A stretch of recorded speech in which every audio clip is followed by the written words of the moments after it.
Bien, buenas noches jóvenes. Entonces voy a hacer acá, pues recordar, y para los que no saben o no lo aprendieron, lo que haya sido, las reglas de derivación que son muy importantes para esta materia. En su orden, cuando yo tengo una constante, la derivada de la constante va a ser cero.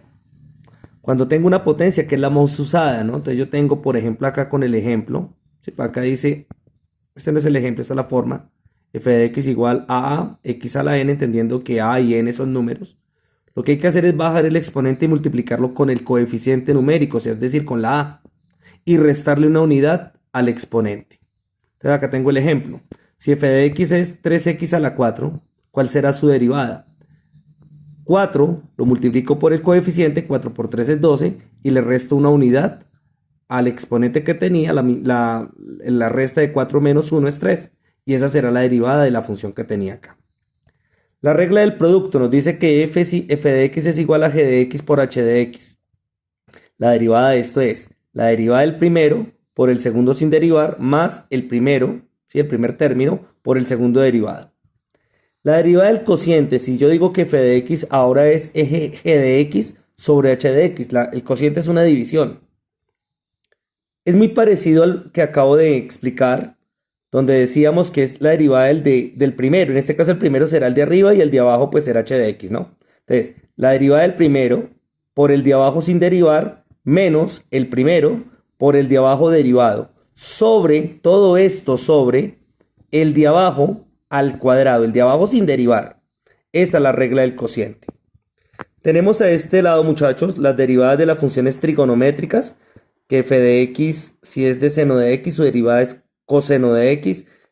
La función coseno tiene como derivada menos seno de x.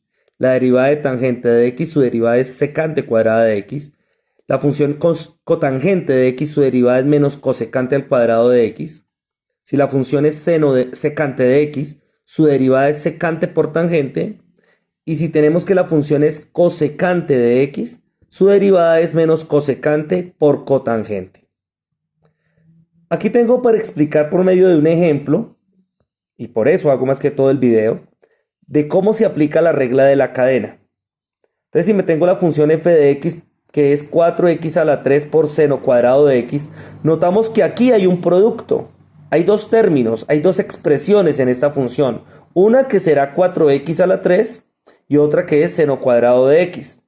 Hay que aplicar la regla del producto, pero aquí hay que explicar lo que es la regla de la cadena. Bien, entonces voy a hacer la explicación.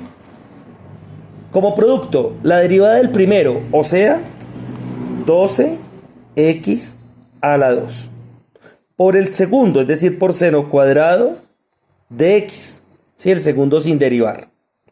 Dice luego, más, esa es la regla del producto, el primero derivado por el segundo sin derivar, más el primero tal cual, por la derivada del segundo. ¿Cuál es la derivada del segundo?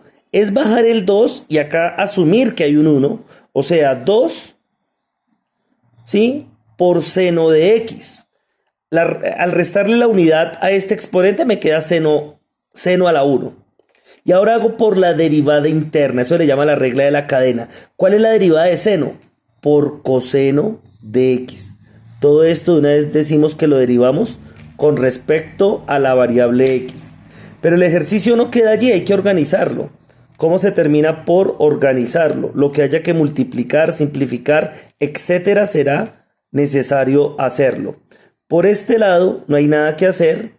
12x a la 2 seno al cuadrado de x más 4 por 2, 8x a la 3 seno de x coseno de x. Realmente no hubo mucho que hacer, tan solo multiplicar este 4 por el 2, pero allí se aplicó la regla de la cadena.